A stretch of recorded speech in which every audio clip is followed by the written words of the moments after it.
xibaar yu wér te wóor ca tàng ba abonnez-vous pour ngeen di mën di jot suñuy vidéo. dal leen ak jàmm seen chaîne bi di Buzz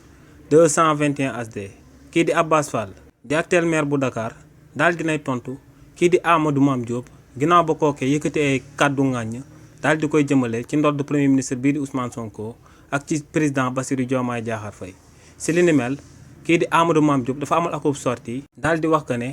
kii di Ousmane Sonko buñ ko tabboon ci poste yëpp yu daal di exister ci réewu Sénégal li ni mel du sabab mu daal di nekk akub homme d'état te ne luy firndeel kàddoom yooyee moom mooy que ne premier ministre bii di Ousmane Sonko ba tey ni mu daan waxee ba mu nekkee ci opposition bi noonu lay daal di waxee te ne waxinam bi moom mooy daal di song akub nit sosal ko lu amut yaax deram daal di koy jaxasee ak Sénégalais yi. waaye tamit ne jàppante bi nga xam ne moom mooy jaar ci diggante son excellence président Bassirou Diomaye Diakhar Faye ak premier ministre am bii di Ousmane Sonko lu ko sabab du lenn lu dul bëgg a nguuru ne ñaari ñooñee ñëpp dañoo bëgg a nguuru te li ni mel moom moo sabab mënatuñoo bokk benn ndab bi nga xam ne moom la ñuy sukk di añee. ginnaaw nag ba kookee di Amadou Mame Diop yëkkatee kàddu yooyee kii di Abass Fall daal dina ko ciy tontu kii di Abass Fall ne lu leer ba am moom mooy que ne kii di Amadou Mame Diop ci muxumu xaaral bi nga xam ne moom la nekkoon ne si li ni mel la waroon a daal di continuer ne kookee dafa waroon a raser miir yi ba noppi daal di toog ci ginnaaw ne kookee di Amadou Mame Diop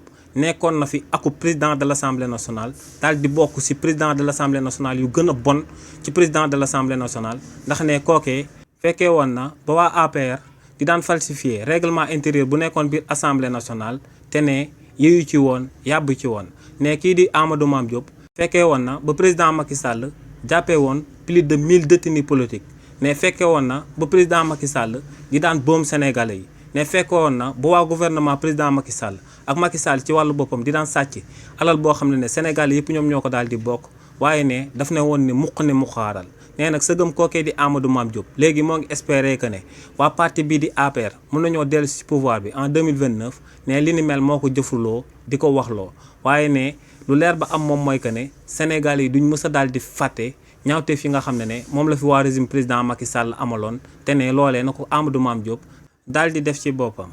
xibaar yu wér te wóor ca tàng ba abonnez-vous pour ngeen di mën di jot suñuy vidéo.